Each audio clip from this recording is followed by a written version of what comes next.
And I've done things from helping people from cancer to addiction to all types of issues in marriages.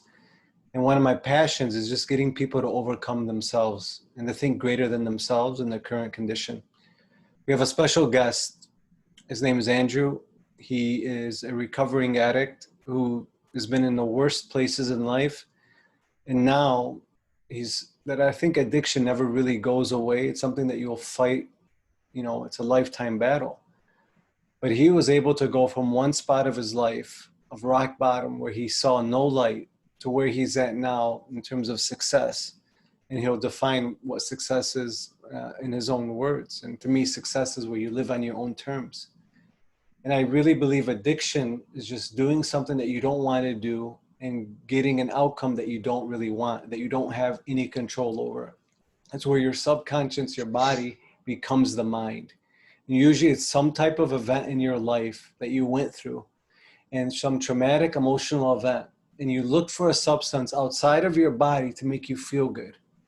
And what happened is you did a drug, you watched porn, you went to the casino, and it made you feel good. Well, those pleasure centers within the brain needed more of that. And then eventually it became an addiction to the point that you would wake up and go to sleep. And all you would think about is to getting that high, and you need more and more of it. And eventually your whole life crumbles. That's why usually people change one of two ways, where you hit rock bottom or change of environment. And my cause in my life that I've been doing work, I've taken people to rehab centers from Florida to Malibu, California, where it's $30,000 a month, and then for 3-4 months, and then $15,000 in halfway houses. And even then, I would see relapse, and it bugged me. That's when I really said, okay, there has to be a deeper work. That's why I'm a big follower of the 12-step program. It's a faith-based program. But even then, there's relapse. And I found that you needed purpose. And every individual, every recovering addict found a purpose that was greater than themselves, that they were able to submit, surrender, and believe to. And in every addict, in every case, and hopefully Andrew will share his story. And this is really for the people that 46% of people know somebody that's a family member or a friend that has been an addict or recovering addict. And it's for people that right now that are currently addicts, that have almost at that rock bottom state to really reach out. And even people who think they don't have an addictive personality, because even myself, I found I also have an addictive personality with the things, either the stock market or relationships or whatever I indulged, within my life. So I would like to introduce Andrew. And Andrew, I really want you to start in the point where, when did it begin? Where usually something traumatic happened in your life, or was it just a friend that gave you something to do? And can you talk a little bit about your addiction and how it all began? Yeah, first off, just in context of what I'm talking about, as you refer to a recovering addict, there's a point where I consider myself recovered from the specific drug addiction, but always in recovery to the root causes that I'm still processing through 5 years later that we're going to talk about here. And in a lot of aspects, a lot of people are finding themselves in recovery from various things, whether or not those things took them to drug addiction. And so that's kind of been my perspective on it. It's helped me form my identity at this point. But initially where it started, now that I think of it, I haven't told a lot of people this, but I was 8 years old when I first have a memory of abusing ibuprofen. And that may sound, to some, that may sound a little ridiculous, like an ibuprofen, but I had migraines as a kid, and I was trying to escape from the emotionally, verbally, psychologically, and somewhat physically abusive environment I was in. And my household was not a place that I found peace. It wasn't a place that I felt constant love. I constantly was in fear. And so as a child, I desperately wanted to escape from that place, from that state of fear. And obviously at 8 years old, I didn't really recognize what it was I was trying to do or escape from or what was going on. I just knew that I wasn't happy inside. I felt this dark, looming depression and anxiety constantly inside that I didn't even know how to identify. And so I remember taking some ibuprofen, for a migraine. And then I remember, because I recognized there was a little bit of a feeling I felt, taking 3 or 4, hiding them, kind of sliding them out. My mom just trusted me to handle doing that if I had migraines when I was 8, 9, 10 years old. And so that kind of took me to a place where when I was 15 and had an injury and I got prescribed Vicodin, immediately that opiate just sunk its claws deep into me, because 7 years later, those emotions had never been dealt with properly. They had gotten worse. They had just gotten momentum, where the hormones of being a teenager and all the anger and bitterness and everything, it just was at a point where it was the perfect storm for me to all of a sudden be presented with such a huge escape with opiates, where doctors and my parents, nobody at that time was really giving as much caution as I believe society has today to taking a drug like that. So at 8, you had emotional trauma, and you went for some outside external thing that you found that would numb the pain a little bit. And then at 15, that emotional pain was still there. So then you just found another way of dealing with it. Do you believe that if at 8 or at 15, if that emotional pain, where you could go look back in your past and re-identify that emotion, that negativity, the betrayal, the abuse, and somebody were to help you emotionally, do you believe that you would have been able to deal with it better, where you didn't have to go with the addiction? Yeah, I believe that I wouldn't have ever been attracted to it the way I was. I wouldn't have ever been searching for it. And even if it did find me the way it did, I wouldn't have experienced it the same. Yes. So now you're at 15. Mm-hmm. And for how long before, so you went on Vicodin, and then from there, what would go on from there in terms of usage? Well, I had, just a small prescription for really severe injury to my ankle. And I also had some prescriptions for seasonal allergy medication and like expectorants. And then I remember going into school that year, and I would go to school and pop Vicodin and 2 prescription allergy medications and ibuprofen. And I remember the first half of that school year, I kept myself somehow or another, fairly numb. And the prescription had run out, and my mom had been prescribed Vicodin for, I believe, a surgery or something she had that she had just never gotten rid of what she had left over. And I lied and manipulated and said that I still was in pain from my ankle injury. And again, with my parents not being aware of the severity and the risk and danger of an opiate like that, my mom just gladly handed it over, and I was managing my own medication intake. So that lasted until it was gone, and I didn't really have access after that because I was in a very sheltered environment. So I reached a point, I think, when I was in my late, close to 16, that I just didn't have access to anything for a while until I found it again. Now searching it out. And how did you find it again?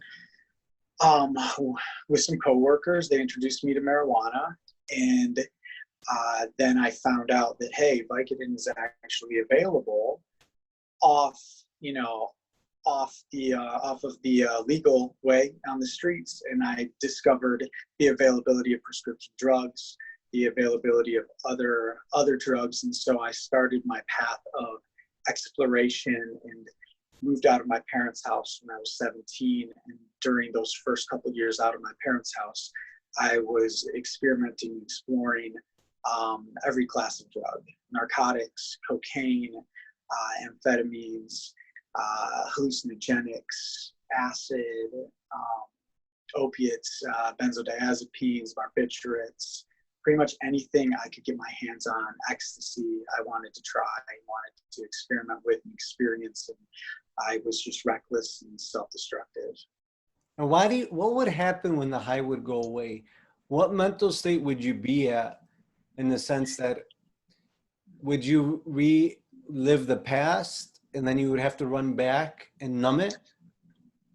It'd be a combination of things. That cycle is so twisted because whatever started it, whatever pain started it, you end up becoming self-abusive to where you put yourself through trauma.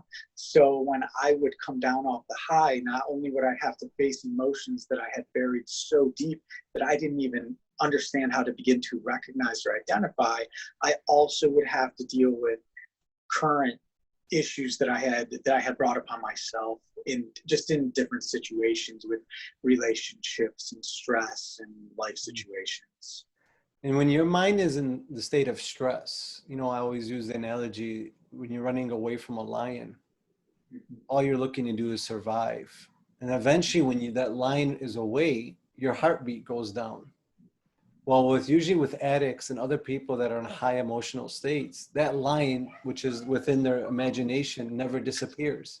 The thought is always there. So what happens is your thought comes and you say, no, I need to get rid of this lion. And that lion could be, you just robbed somebody because you wanted to get a high and you don't want to feel that guilt. That lion could be, my father, I woke up to abuse every day. I don't want to think about it. That lion could be, my ex just broke up with me. So when that lion is there, because the difference between us and animals, an animal will see the lion, run away from it. With us, we could use our imagination to create it, and we wake up. Usually addicts wake up to that every day. So the first thing they do is they look for that drug to numb it. Because when you're in a state of stress, you think of the worst possible outcome to survive. And you say, okay, let me go to drugs. Let me keep doing that outside thing, no matter how, if I have to lie, steal, and cheat. Because the subconscious, the body, has become the mind. That's how you know you're an addict. And the body doesn't care if the people that you hurt, doesn't care if the people that you robbed, doesn't care if the people that you stole from. And the subconscious has no moral value. It's like it's asking your ear, what color is that wall? You have no idea. Yeah. And can you describe how you would wake up? Because usually because I'm big into meditation and so on. And I always tell people, if you want to know where your heart is, just close your eyes and envision where your mind wanders to. Let your mind go. So as an addict, if you were to go back then and you would close your eyes right when you would wake up and your mind would wander, where do you think it would wander to? Well, I'm going to kind of speak in context of once I finished experimenting throughout my late teens. In my early 20s, I came back around to opiates and stopped everything else and was an everyday opiate addict for years and years until I got to heroin. So during that time is really when it consumed me to the point of, previously I was very consumed by it and I was trying to escape one way or another, but I can really remember the feeling of fantasizing about it above all else, and having the feelings and thoughts constantly that no matter what I was doing in life, I couldn't do it unless I had it in me, had the opiates in me, had popped the Vicodin, snorted the Norco, had done whatever it was to get that opiate in me. And so whether it was going to work, whether it was going to bed, whether it was cleaning my house, when I first got up in the morning and wanted to get going with my day, my first thought, my first meditation was on that drug, a lot of times because I didn't feel like I could do something without it, or I thought I would be better with this. And then where would you go from there? So can you give a day where your normal self would never imagine, because some of the things that addicts do before they were addicts, like, there was a person that I knew that owned, the top printing companies within Michigan. He did all the printing for the big three, and he became addicted to gambling. One day he went bankrupt and he went home, he killed himself, but before he killed himself, he killed his family. Because right before he killed, he probably had a thought, well, who's going to take care of my family? Let me kill them first, and then I'll kill myself. Yeah. But before that addiction happened, if you would have told this person and gave him a snapshot, you're going to end up killing your family because of this addiction, he would have said, you're insane. And his addiction started at 40, that he started playing cards and so on, and then eventually went to the casinos. Where was it in your mind where you realize now that you can't believe that you put yourself in this situation to get a high on something that had so much control over you, where you were able to Oh, hurt or do some of the craziest things? And the reason why I want to share it is for anybody who's looking to even experiment, you know, to have that moment where they want to do a drug just to have fun, just to have that pleasure, thinking, because a lot of times we substitute pleasure, we think pleasure is happiness, and it's not. And where they had that pleasure, and if to tell them it ain't worth it. okay. So there are a lot of those moments I can think of. And it's wild because when I think of it, I still sometimes have a hard time understanding that it was me to do it, but that did that. But you look at how numb a conscience gets, how numb your heart gets after years and years and days of doing this. Just like you talk about meditating on good things and positive thoughts time and time again brings you to this place. When I spent from age 8, 9, 10, 11 years old, 15 years old, 19 years old, filling my head with these things. Then I'm in my mid 20s. Then I'm 27 and I'm snorting heroin after 30 10 milligram Norcos within an hour don't even touch my system, make me feel anything. You know, once you get to that point, once I got to that point, I stopped working because I was spending $150 a day on heroin, and I couldn't get up and go to work normally in the morning because physically and psychologically it was just too much. So I found that I was able to support that habit by going to mall parking lots and walking and doing what I think some people call it car hopping, where I actually would find unlocked cars and just pilfer through them. And that was one form of support that I had for it. But also I would break into houses and steal cash, gold, guns, anything I could find that was of value that I could move on the streets. And I think back, you know, specifically, well, I did actually maintain a job for looks. It was a sales job that I didn't have to go into, that I would take calls. At one point I did this, and I would go into people's houses and I'd find people who I thought I found opportunities where I felt people were easy targets, and I would do something like grab their key on my way out the door, make a copy of it, return their key later, break into their house later. And I think of this one lady that she had to be in her 70s. I noticed that it came up in conversation. I noticed that she probably kept cash in the house. And so I did this, and I went into her house at night, and I remember while she was sleeping, I went into her house, and I knew she was older, and if she would have woken up, I could have got out quick enough. And so this is my mindset, that I go in, and in her room where she's sleeping at night, I walk into her house, into her bedroom, open up her drawer where I had identified money being when I was making the house call, and stole, I think it was thousands of dollars, I can't remember, took cash and walked out. And my heart gets pounding right now, and I feel, I don't know, it makes me kind of brokenhearted thinking about me doing that to somebody.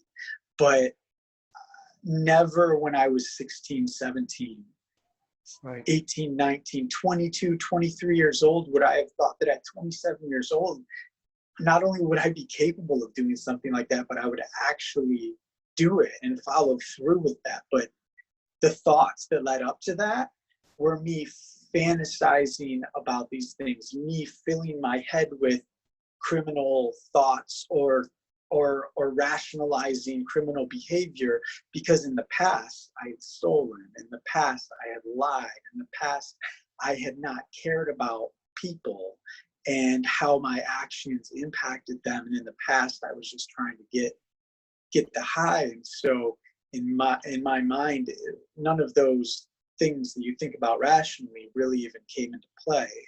It was more about, well, how can I get away with this hey, I'm awesome because I can do something so bad and get away with it, because my heart had just come so far from being an 8-year-old.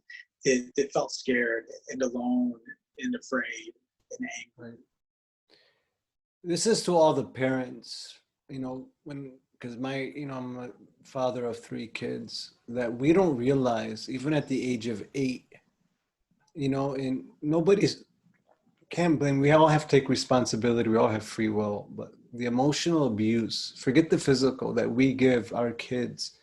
And if we can't release that energy and go back into our past and forgive, that energy will stay with us and we will do some of the most wretched things just because of that. Yeah. That's the first thing I want to take. So now you've been probably an addict for over 20 years.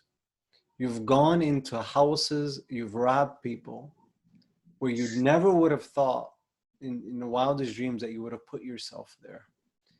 And you're willing to do anything to keep it going because you needed more and more and more of it.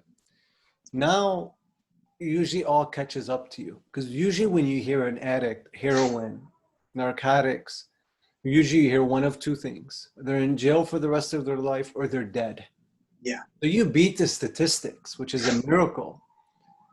The fact that you're able to overcome, usually addicts over 20 years don't overcome that. The statistics are way against that. Yeah. And where was the point where you hit rock bottom, where it all came crashing in? Well, I had 2 rock bottoms.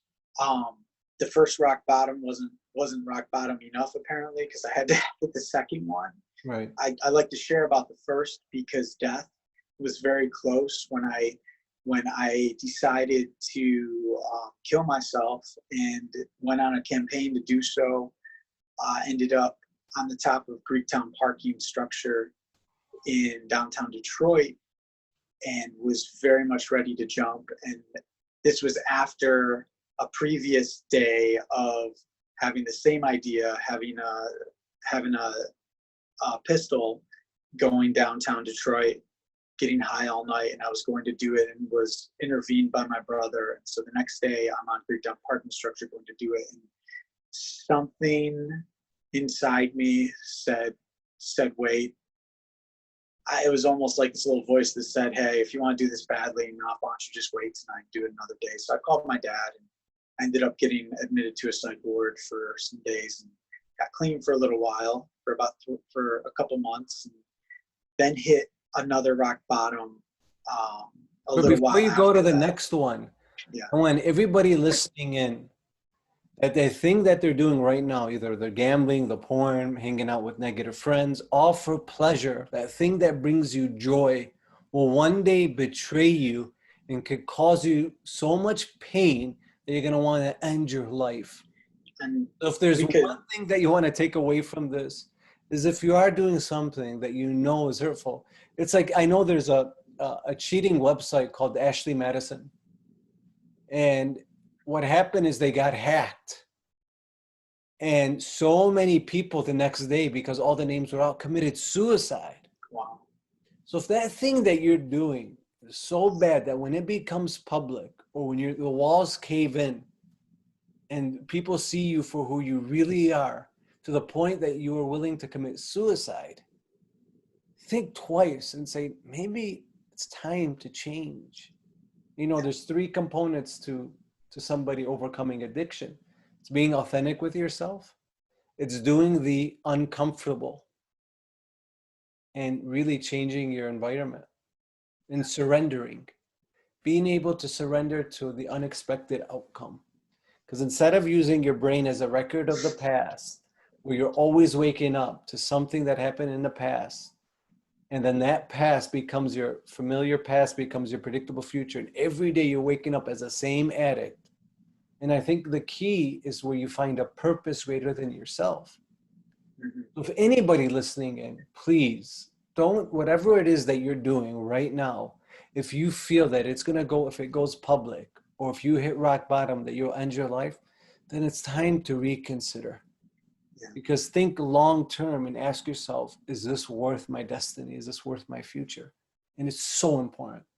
So now you're at the first stage of rock bottom. You've been using it since 8, and it all triggered. Every time I meet somebody who's gone through like abusive households or addiction or all types, something. But usually, my personal just experience, 8 out of 10 of the counseling issues I deal with, bad parenting or no parenting, or sometimes over-parenting where they show too much love, and people need a release of some sort. So you've gone through one addiction, one rock bottom where you're about to kill yourself, and your brother was there to save the day. And then right after that, you hit almost the second rock bottom that you will go into. Yeah. So on a side note, we could probably do a whole video series on suicide. I fantasized about suicide since I was 13 years old up until that point. So that's something that, you know, I had thought about for a long time, especially with the drugs. And then when I first made the choice not to, I got clean and for a couple months and tried to do it with the Suboxone, which is actually just another opioid. Right. In a sense, well, we're going to get into the science of it, but I got addicted to that. And it took me right back to heroin.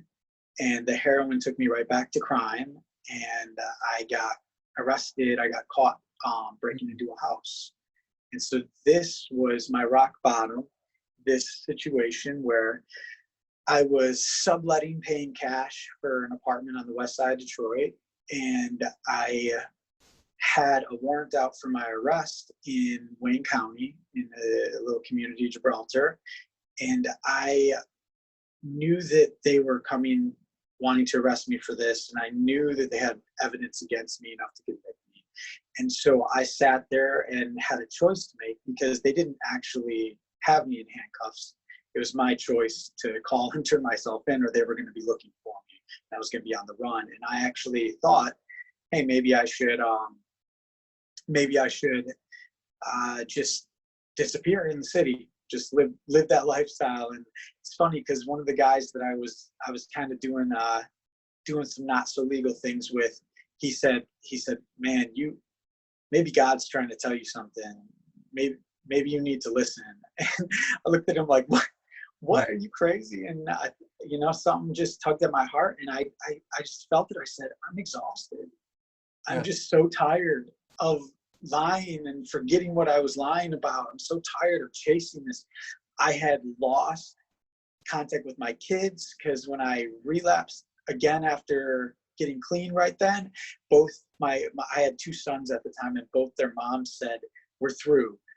We're done. They used some very expressive language, which rightfully so. I had just taken them through so much. And I had disrespected my children, disrespected them. Nobody in my family trusted me. I had a storage unit at the time that I couldn't make payments on. And so all my stuff was in there, and I just was exhausted by life. I called the police officers and said, listen, I'm ready just to do this thing. Let's meet up. And I took care of a couple things with my brother, and then I had them pick me up, and I got charged with home invasion 2, 0 to 15-year felony charge. And I sat in jail in downtown Detroit, and that was my rock bottom, where my storage unit was getting repossessed. I had nothing physically to my name, no material, no money, nothing in my commissary there.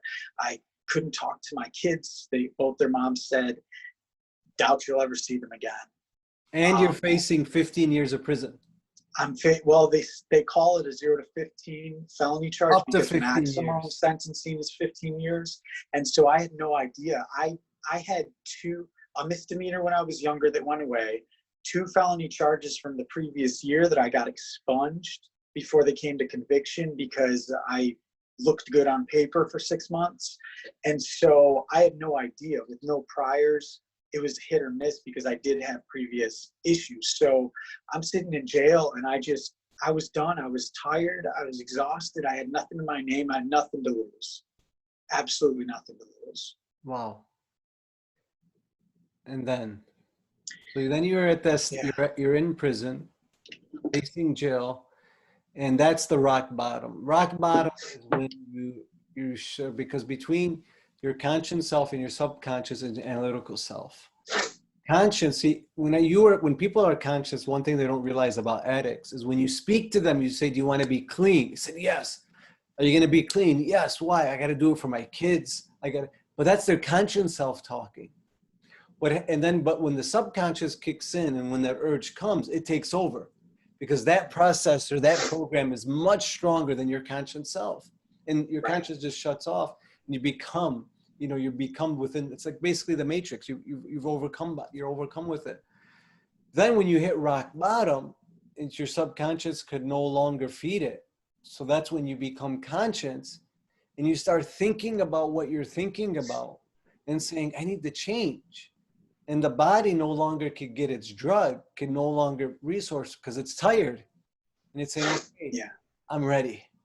And that's And why wouldn't you say one of the things to go out there for parents, one of the things I always deal with parents is they always let their kids back in the house, giving them some money or letting them with the hope that they're going to change. But when they speak yeah. consciously because of their slippery tongue, they convince them. But subconsciously, they're like, And wouldn't Right. you say, and I always tell the parents, pack all the problems their son has, put them in a suitcase and hand it back to them.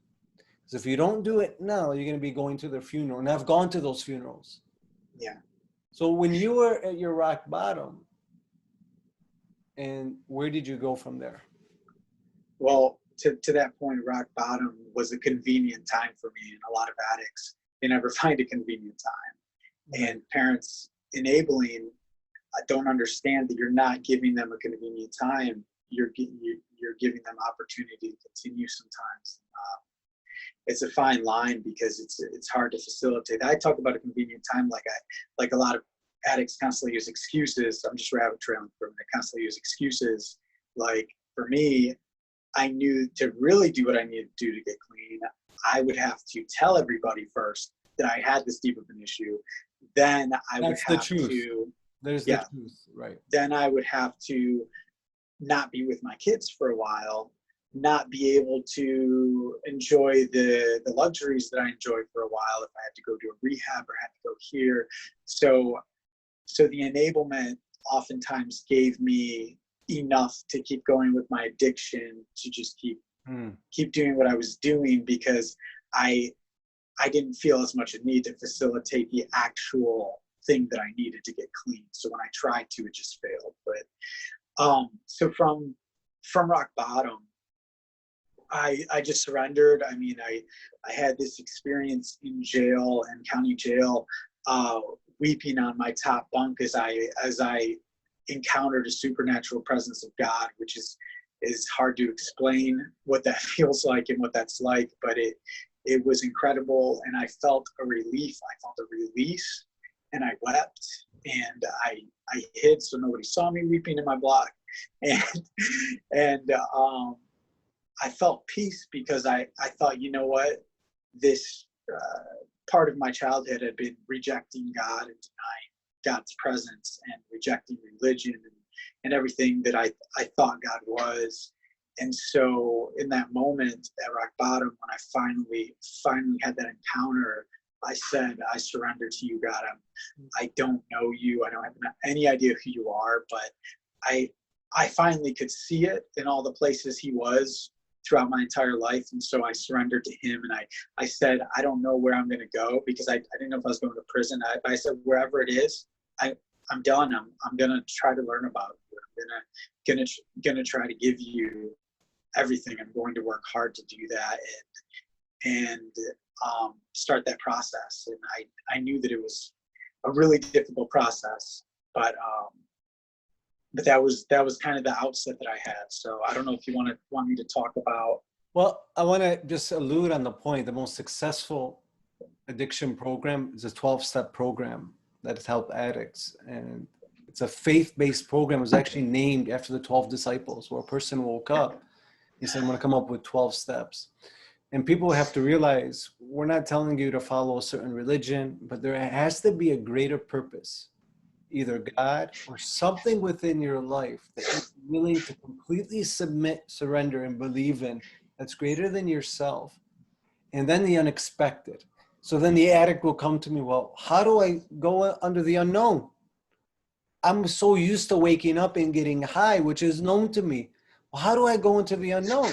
So instead of closing your eyes and thinking about robbing, stealing, and cheating people, what can you do instead?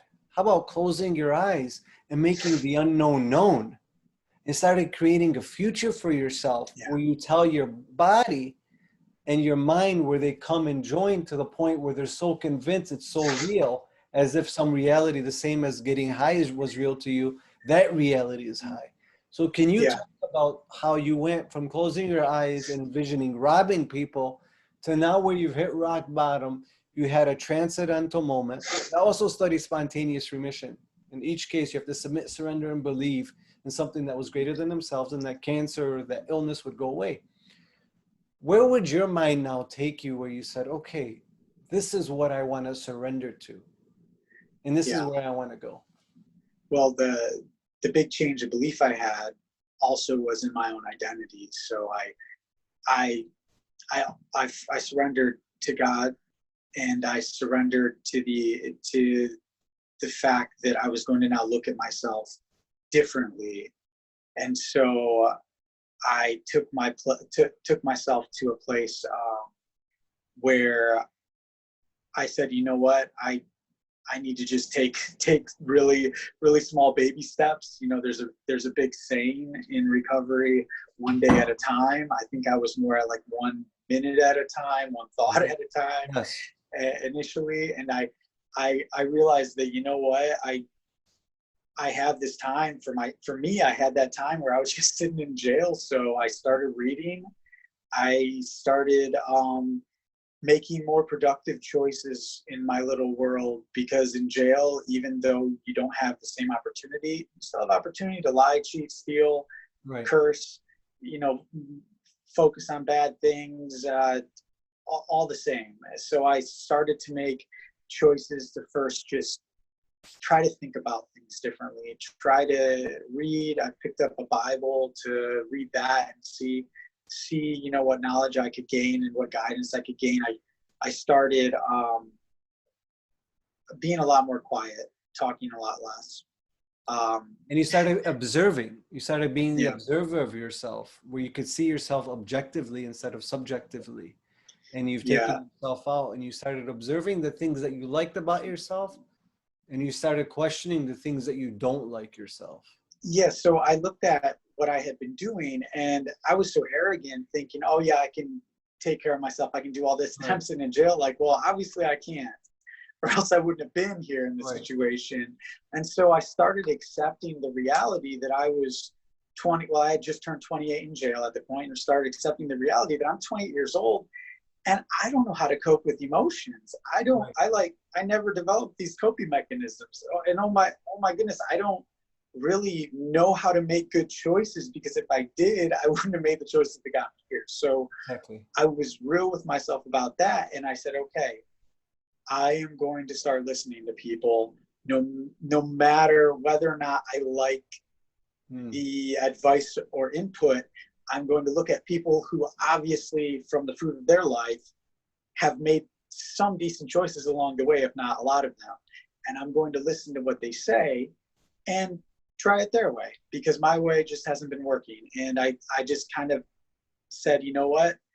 There was a certain relief to that too, because I was able to relieve myself of a lot of burden of responsibility during that time, where it's like, okay, I'm just going to follow, listen, kind of be like a child. Yes. And because in many ways I still was emotionally, And that's you know. rewiring your subconscious.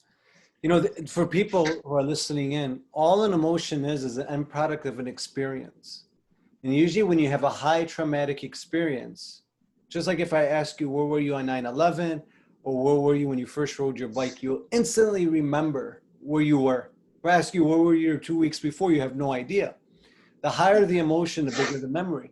That's why when parents, or there's a high traumatic event, an experience, and then you take that emotion to your body when you wake up to it, as if you're reliving it every day. That's why sometimes when somebody comes to me and I say, you're ill, you're sick. Yeah, I've been dealing with these issues. So why don't you just forgive them? Well, I did forgive my ex-husband. said, okay, if I could bring in your ex-husband right here, can you sit next to him? No, I'd kill him. Well, that means you haven't forgiven them because that emotion Yeah. is still there. So there had to be an emotional release. Yeah. What was it?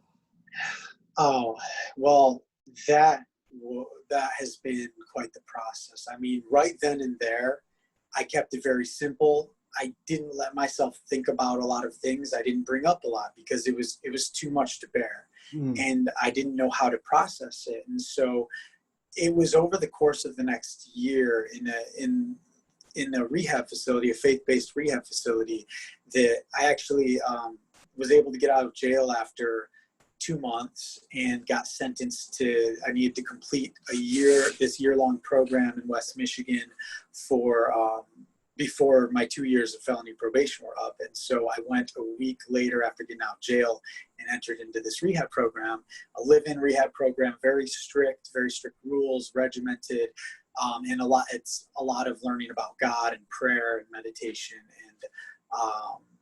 And so it was there that I had the releases. This was an environment that was a bubble. You couldn't watch media. They screened every book you read.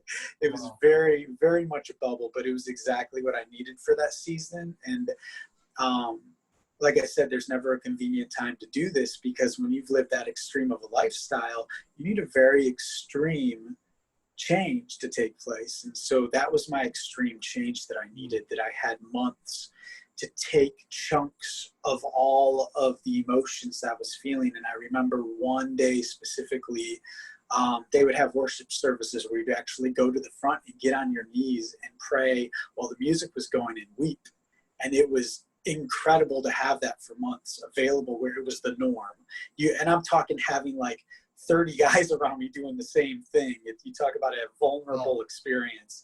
And so I let myself cry a lot, and I thought about things and let myself grieve them, and I forgave myself. And so in one service that we had there, in one of their church services, the guy who was speaking was talking about forgiving yourself, and it just struck a chord with me. And this was one of the big turning points for me, was realizing that I didn't want to forgive myself. I didn't feel like I deserved forgiveness. I didn't feel like I was worth love or worth like joy or peace or anything good, because of the decade of destruction and the vile things that people I had just left in the wake of these things, emotionally and physically, with the material things I had taken. And so when I forgave myself for all that, it freed up so much space for me to actually start to get to work. And I've done that. Sometimes prostitutes will come to me and they feel so guilty. And I said, just by you sitting here, whatever religion you believe in, God has forgiven you.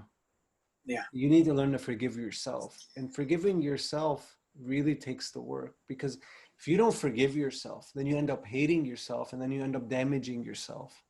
So that forgiveness, I can't stress how important. If anybody out there that's listening, that's done some really bad things, but is really looking to change, one of the first rules is forgive yourself.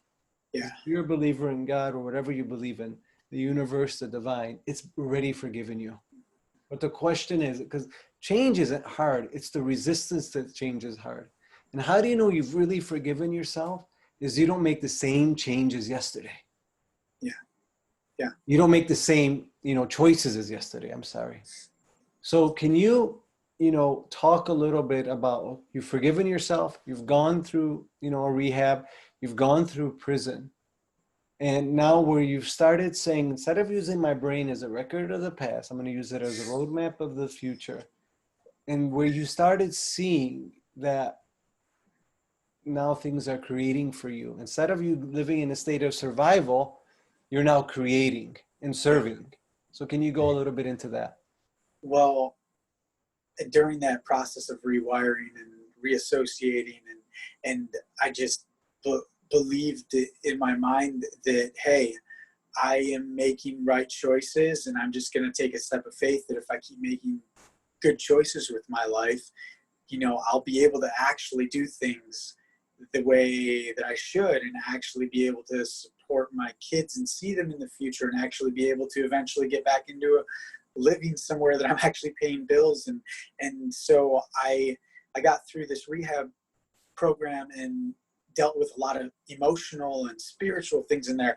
I didn't have to provide for myself. I was taken care of. And so then I was looking at, I stayed on staff there for 2 months afterwards, doing stuff with the music ministry they had. And then I was looking at, it's time for me to move on and start to look at practical things in life now and start to, put on my big boy pants, because I'm at this point, 29, and I have 2 sons out there that I was talking to one of them, the other I hadn't talked to the entire time. And so just thinking of practical things. So I said, you know what, I am going to do whatever it takes, however long it takes. And I'm okay if things don't come to me quickly, but I'm going to pursue them with a vigor, knowing who I am now, with confidence that my identity is not in my past, but it's in my present and my future. And so that mindset took me, I think, a lot further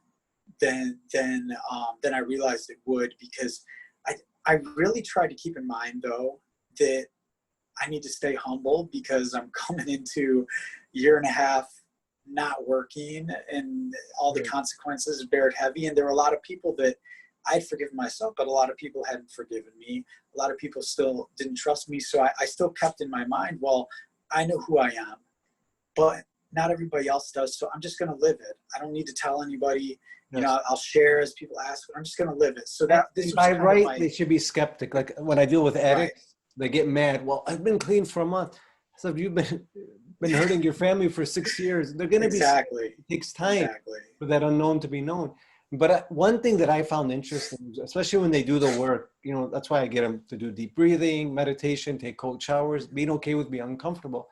But another thing, when they close their eyes and they envision a future that's greater than themselves, and it manifests, because they, instead of using the emotion of the past, they tie an emotion of future, of joy and gratefulness and thankfulness for something that they want. And the way you receive it is you tie an emotion. That's why gratefulness is the best, because your body's in receiving mode. One thing I've learned is if they experience that one time and get that high, that trumps all their previous highs put together. And they realize they're in complete control of their destiny. And I could write a book on people that manifested jobs, their wives coming back, their kids, and you have a few stories. But can you talk about the first time where it came to you where, wait, it worked? Instead of living in a negative where I attracted negative energy, I was positive and something positive happened.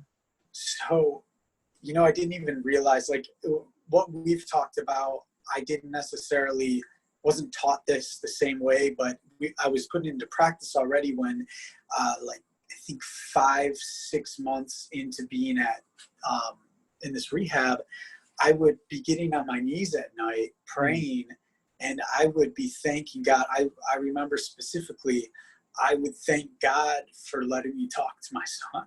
Yes. And I hadn't talked to them in a while, so I would thank God. I'd say, thank you for helping my son's mom forgive me, and thank you for letting your love be greater than all of the bad stuff I did, and thank you for letting me have my sons back into my life. And that's before it happened. This is before it happened, and I actually would do this, and then I had dreams come throughout the way. They would show me visions of me being with them, and so I would hold on to those, and I would write them out, and I would journal about them, and I would pray that, though, where that's one thing they taught us there was pray for things, thank God for things that haven't happened, and because he's capable, that can happen in the world. And again, whether or not you have the same faith in this God or where you're at, you need to understand that if you don't believe it's going to happen, then how much less are the chances that it will? So I just grabbed hold of that. I said, you know what? I believe it can happen because I want it to happen, because I want to believe it can happen. And so I did that. And 8 months into the program was the first time that I talked to one of my children, and his mom actually said, hey, on Thanksgiving, you can talk to him. And so that's when that door first opened up. And that was after, again, realizing that I had spent years and years of deceit. This was day in, day out for months before it actually manifested, but it manifested. And no matter how long it took, I had the mindset that, hey, if this takes years, I'm going to keep this mindset because it's way better than where I was. And like you said, that high of actually releasing that energy and that emotion and believing that would happen and holding on to that. I used to think that faith was foolishness. Right. And then I came to realize that faith is freeing. It's hope. Yeah. And if anybody who argues this, look at the placebo. You know, if I give you a sugar pill and you have a headache, and it's a Motrin, your headache goes away because that pill represents hope.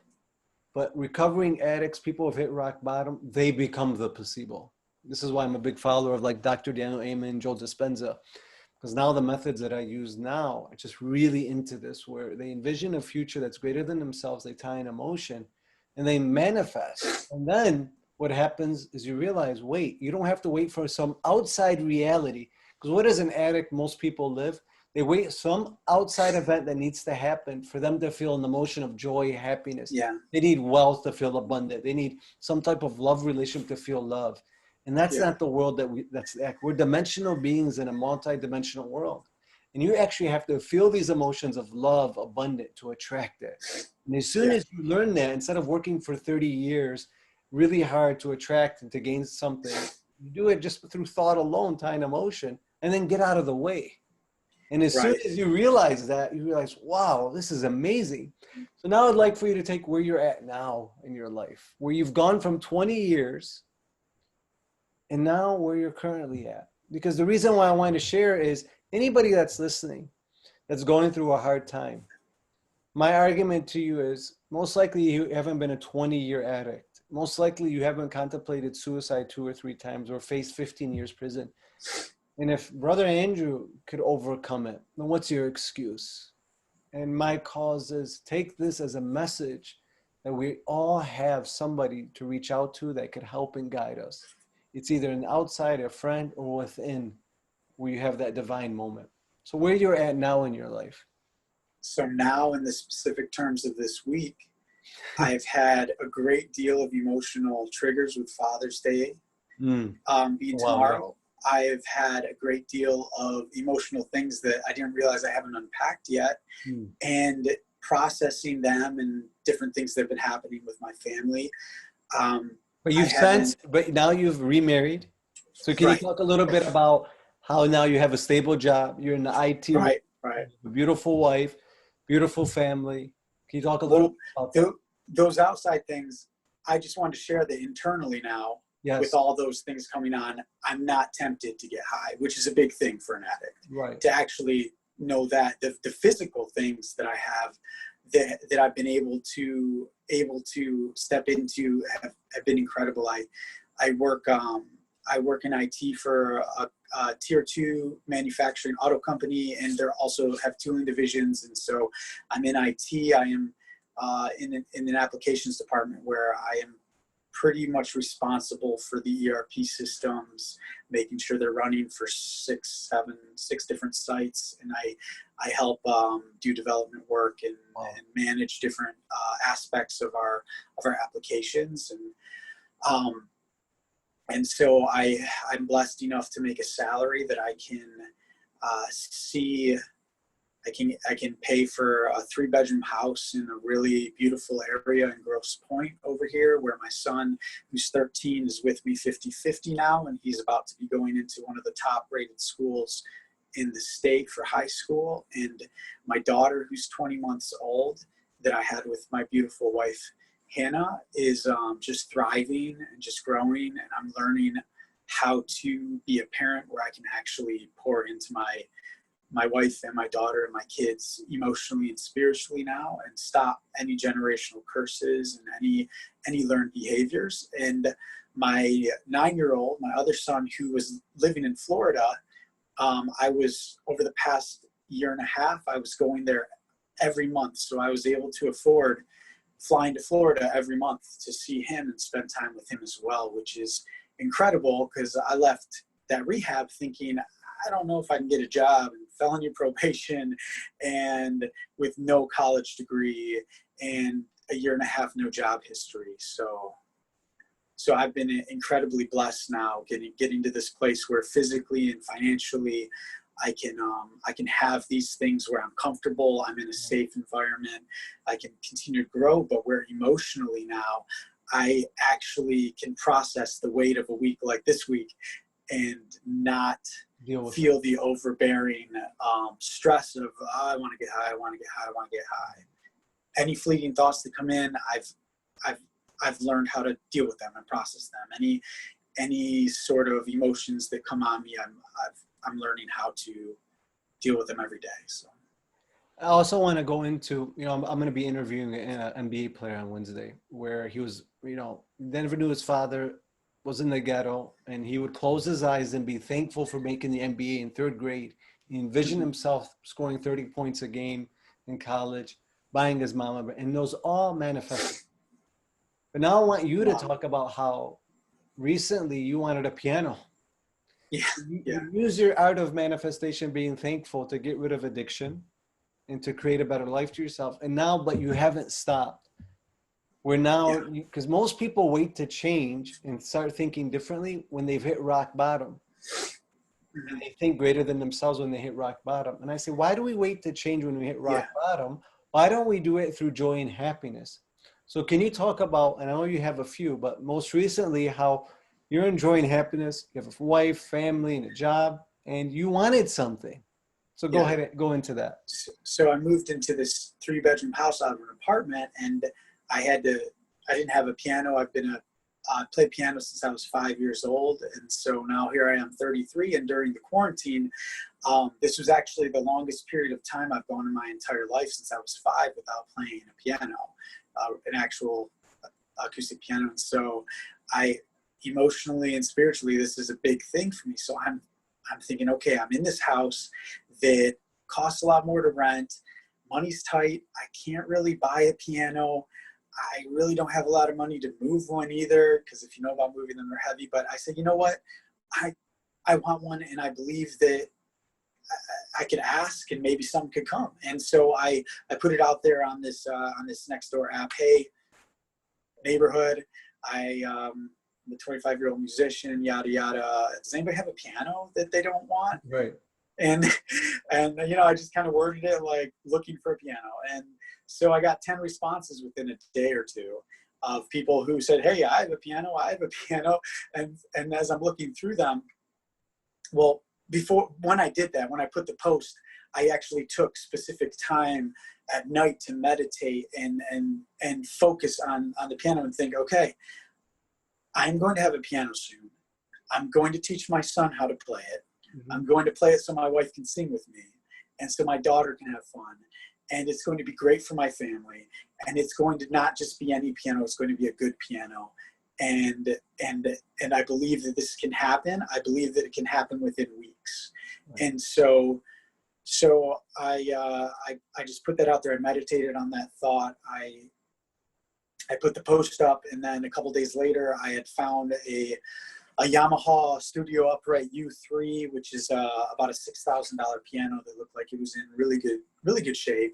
And I contacted the owner, who lives a block and a half away from me, come to find out. And within a couple days, within about a week of the post, I was over there at their house meeting Sherry and Eric, and they're really awesome people. They said, yeah, we've been waiting for the right person to come along, and we really want to just bless it to you, just give it to you. And wow. So I'm sitting here just baffled. It was in great shape, needed to be tuned, beautiful piano. And so I talked to him, said, yeah, I'd love to get this from you. And so then the next step is moving it. If you don't have a group of guys and don't know how to move it, and can't do it yourself with family, it's like it costs money. And so I got a quote from a piano mover that he said, around $300 will come and move it. And it's actually a pretty fair quote for moving a piano. And so here I am looking at my finances, thinking, it would not be wise for us to invest to put $300 into anything right now aside from our needs. Right. I was actually looking at our finances thinking, maybe we could swing 100 something. And then so I just thought on it, said, I asked God, I said, God, I believe you can make a way for this to happen sooner than later, because every day that goes by that I don't have a piano to play, I miss it. I grieve over it in a way as an artist, as a creative person that wants a creative outlet. For you. Exactly. It's a form. It's always been a form of therapy for me. That's good for me emotionally. And so, so I got a text the same day or the next day after I got the quote about the piano mover from the person who was I was getting it from, saying, hey, did you figure out how you're going to move it? Because I told them, hey, I got to figure out how I'm going to move it. I'll let you know. And so they texted me and I said, yeah, I got a quote from some piano movers, but I might not schedule it for a couple weeks. I didn't just come out and say, hey, I'm too broke to do this right now. So I'm going to wait until it's more responsible for me too financially. And so they said, okay, well, how much did you get Quoted? How much did you get quoted for? And I told them, well, $290 is what the guy said, about $290. And I'm thinking I'm probably going to tip the guys too. So $290. And so they say, they text back saying, okay, well, we'd like to cover half of it. Hashtag karma. Wow. And now you have the piano. Has it been delivered? So Wednesday of this week, it was delivered. They paid for half of it, and it was delivered to my house by these guys, and I have it sitting there. And so from the time that I first thought, because at first I wasn't even going to do anything about it, I was like, I got to wait till I have the money for it. That was my first thought moving into the house. And then a week and a half into being in the house, I'm thinking, well, if I could just ask and I could just believe. And so I did that, and I took action doing that. And within 2 weeks, I have a piano in my house. Look, you did it with your kids. You did it with this addiction. And how you do anything is how you do everything.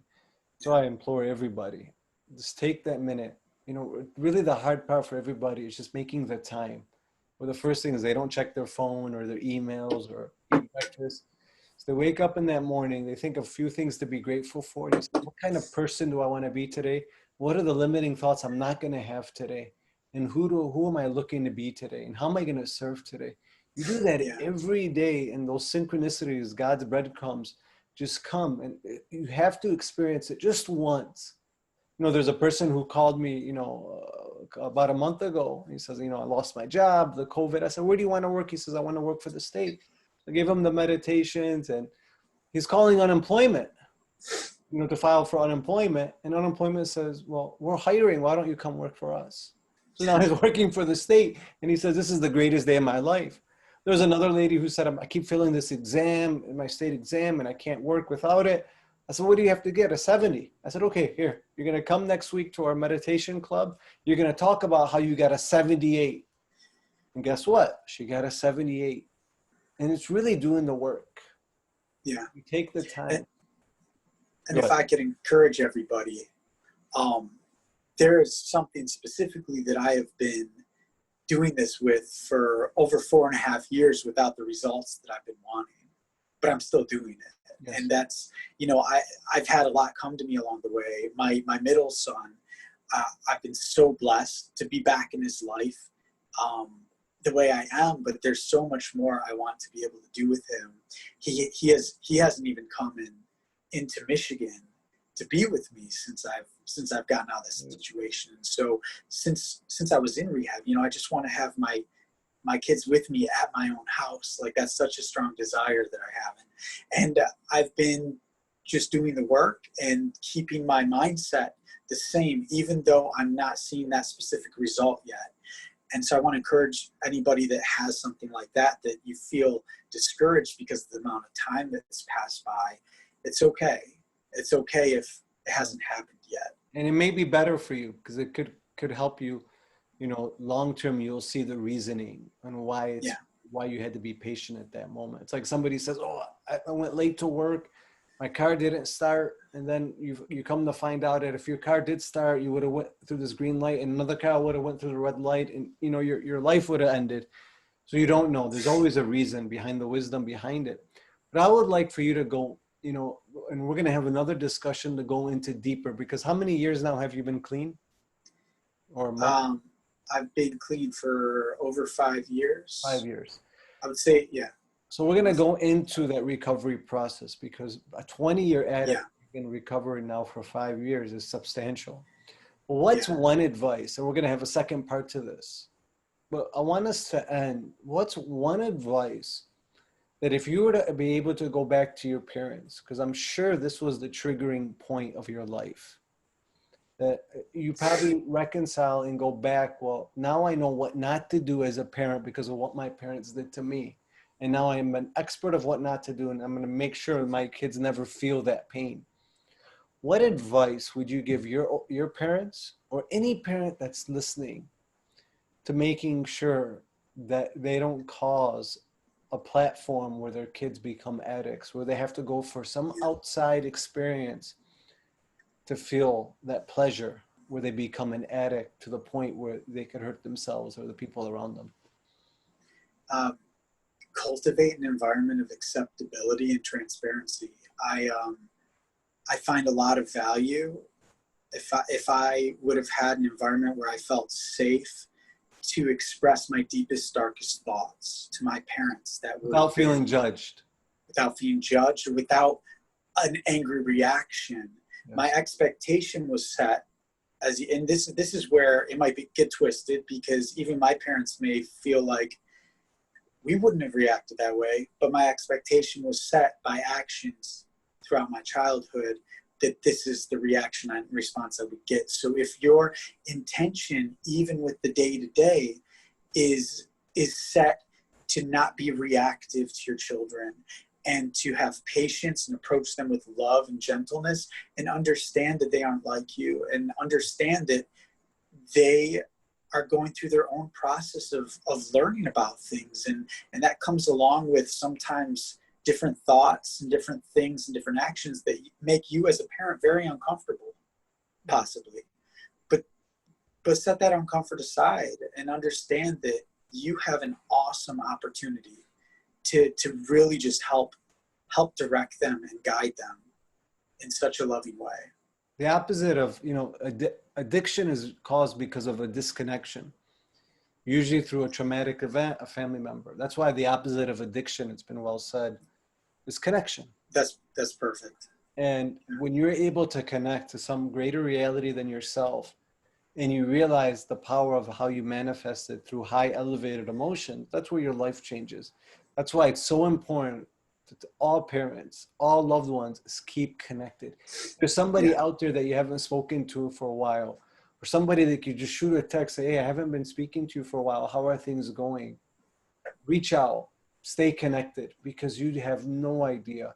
One thing that I always feel, I've dealt with prostitutes, all different types of issues, is I tell people, I don't care what you've gone through, but I'm very curious of where you're going, and making sure that they don't feel judged by me, because as soon as they do, I've lost them. And parents do the same to their kids. So take this as an example from Brother Andrew, that make sure you keep that connection, remove that judgment, and stop saying that punishment and discipline. Stop punishing, show discipline, but stop punishing just because you've had a bad day or a bad experience or a high emotional issue from your past that now you're taking it out on your kids. Otherwise, because I've dealt with two things. I've buried, mother's children, and I've heard that cry. But nothing more painful than hearing a mother cry because she's lost her son to sin. I've been in situations where their kids, cops are there and guns are drawn, and you hear the mom crying in the background. I'm also part of a foster care agency, and you hear the horror stories there. And I'm just, take this as a message. We're going to have a round 2 talking deeper into how to overcome addiction. Andrew, if you'd like to give one piece of advice to any addicts right now that are listening to this, and we'll end there. So that's such a broad thing, but if there are any addicts listening right now, just know that there's hope, that there's there's such an amazing possibility for you. You are valuable. You are amazing as a person, and you have so much inside you that I personally would love to get to know. That I love to get to know about anybody I meet, especially people who took a similar path than what I took. So with that, I want to thank you, Andrew. It's hard, to share your past, to be truthful. Another thing is with addicts is one thing that I love about most of them is they become very truthful. I know a recovering addict who became a CEO of the company and went in all in, and he's now guiding other addicts. But then his software failed. They gave a TED talk on this. And he had to be truthful to them and say, our software failed. And he had the chance where he blew up where he could have lost all of his money. And then the hospitals started laughing, says, most people would never say just because of a mistake out of fear. We want to let you know that no matter what, because he surrendered to the outcome, because he was truthful, he was able to end a multi-million-dollar contract. So with everybody there, one of the things is be truthful, surrender to the outcome, and think greater than you feel. Stop succumbing to the subconscious body. Learn how to shut it off and have a vision that's greater than yourself. Surrender to it and then get out of the way. And then just watch what happens. If Andrew could do it after 20 years, where now he's happily married and he's able to take that brain as a roadmap of the future and be able to manifest piano. He has so many other stories. We didn't even get into Joe Dispenza or Wim Hof yet, and we'll do that in the next session. But really take that as a message that if Andrew could do it, where he was at the brink, rock bottom, and now he's able to, where, he's making close to 6 figures and he's really on his way. And I really see he's going to even be much higher than where he's even at now because he knows what to do. Take that as a lesson that don't lose hope. And if Andrew could do it, then surely you can do it. So I want to thank you, Andrew, and looking forward. And there's so much to dissect from this video, and I can't wait to watch it again. And I want to thank you, everybody, for listening in too. Thanks.